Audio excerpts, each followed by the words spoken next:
Okay, so I kind of went crazy with the axes. I probably have more axes than I do swords. I kind of start off with swords with the epics, and then I kind of work my way up into the axes.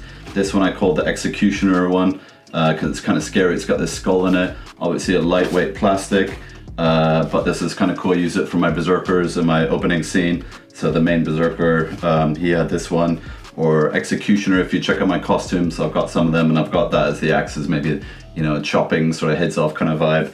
And it's got like the nice point at the end, so there's a bit of like stabbing like that. But yeah, this is pretty authentic size-wise, I'd say. It's got some cool designs in this, you know, in the sort of the hilt, sort of the handle, the grip. And then this is kind of like a skull demon, kind of like forked tongue kind of guy or whatever. But yeah, this one is also for rental for Fat Llama, or if you go to my Facebook page, you know, Costumes for Film and TV, there should be links in all my pages. But yeah, this is the first one, and then let's move on to the next one. Okay, so this was my original Viking epic axe. Originally when it came, this was all black and it was really bare looking. So what I did is I wrapped some of the material cloth that I had left over from my Roman sort of costumes, and then this is actually a skateboard shoelace, so you never know what to look at it. Looks pretty cool.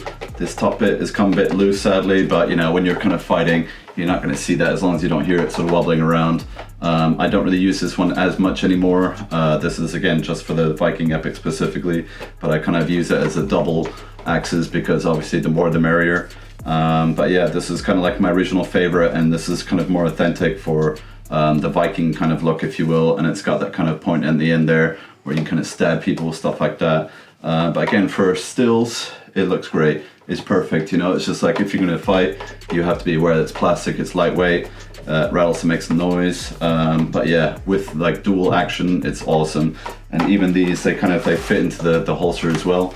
So if you ever want a holster, you know, just like let me know, message me, and then, you know, we can work something out. So it's not usually, it doesn't come with, it's kind of rented separate, but in my original Viking costumes, this will be included, okay? But that's the OG axe that I started it all with, all right? Let's move on. Right, so this one got a little bit mashed up on my last shoot. It was kind of all well attached at one point. It was even longer, but because it's so flimsy, I had to kind of reinforce it with stuff. But sadly, it snapped off and it hit my TV, and it's caused a permanent scratch there. So I've gaffer taped it up, but I don't think I'll be renting this. I just want to show you. It's got the fleur-de-lis top, which I've kind of saved throughout the years from, I don't know where we got it. It was here in the house somewhere, and I just thought that was a neat little addition because again, you could stab it into like bodies and stuff and into people. But sadly, this is pretty much out of commission now with the gaffer tape, really obvious, and obviously it's like too flimsy and stuff, and I don't know if I get it fixed. So let's not spend too much time talking about this one. Let's move on. And it rattles.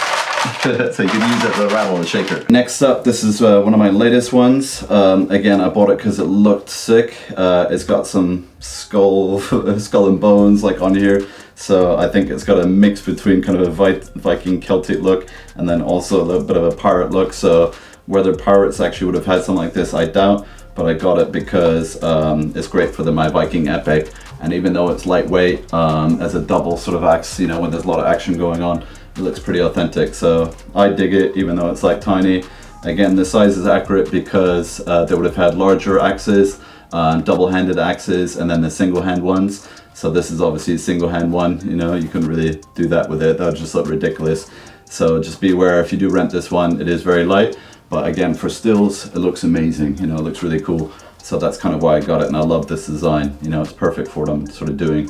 And again, I buy cheap stuff because I have so many things to buy and so many things to use and cater for. So either way, that's that axe. Let's move on. Right, so this is basically my best axe. This is really authentic Viking style, the right size as well. This is, again, a rubber, kind of not foam, but strictly rubber. I mean, maybe a bit of foam on the sort of blade there. Slight bearded axe there, if you know what that is. So that's where they could kind of hook stuff and pull out shields out of the way and, you know, jab people with it. But I just love it because I would train with it, and it's got really good feel. It feels so like amazing and authentic. So I've used this as my main one. And again, it's like double axes or on its own with shields. Looks really cool. So I definitely recommend this one if you're going for a good looking axe. And also for any kind of movement. So the action scenes, it's really authentic, like, you know, feeling, if you will, not just looking. But yeah, so Obviously I've like worn out the handle a little bit because I've used it a lot in the summer, and I've been practicing for about a year now with this one, and I'm finally using it for the actual film. So yeah, so out of all the axes, I definitely recommend this one. Okay, all right. That might be it for the weapons for now. Maybe I'll show you some spears actually. Okay, let's move on. Right, I've got one last axe to show you guys. This one looks fantastic. It's even got some Viking insignia, and again, that's why I kind of bought it. It's again the foam rubber. The only issue is that it tends to wobble a bit here at the end because they didn't really reinforce this. So they're selling it obviously for kids, but you know, with me and my budget, I kind of get anything that is sort of, it looks great, and I don't really care what it's made out of and how it handles. But yeah, so when you use it like really fast, you can't really tell, but be careful that wobble. So if you ever do any action scenes, you're going to use it, just don't wobble it straight at the camera like that.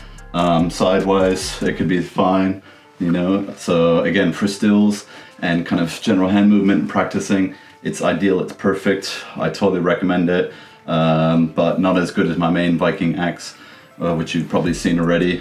But yeah, you won't get a close-up, but just so you know, that's an authentic Viking symbol. I can't remember what it means, but I was on set the other day, Game of Thrones, and a guy had a t-shirt with that, and I just had a little chat to him about Viking history and all that jazz. It's basically the symbol that represents all the other Norse symbols. So it's the one kind of like whole seeing, all talking, sensing, kind of like, you know, the various runes, if you will, if you know what runes are.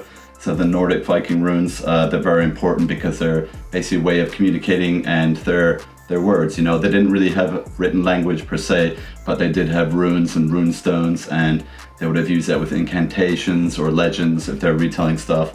Maybe some stonework, but they would kind of use it in their materials, in their costumes, on weapons, obviously, like this one. So yeah, it's got nice little sort of triangular like bit at the back, so you kind of switch it around if you wanted. So you could whack something like that, and then you can kind of turn and then, you know, pierce them, or, you know, give them some good damage. You know, maybe even like hit their shield with it. So you'd probably use that against like the skin, the armor, and then if you really wanted to dig in, you can probably like whack someone on the head and then probably pierce something. But that's the real life ones, not this like kiddie foam rubber stuff. But yeah, that's it for the axes.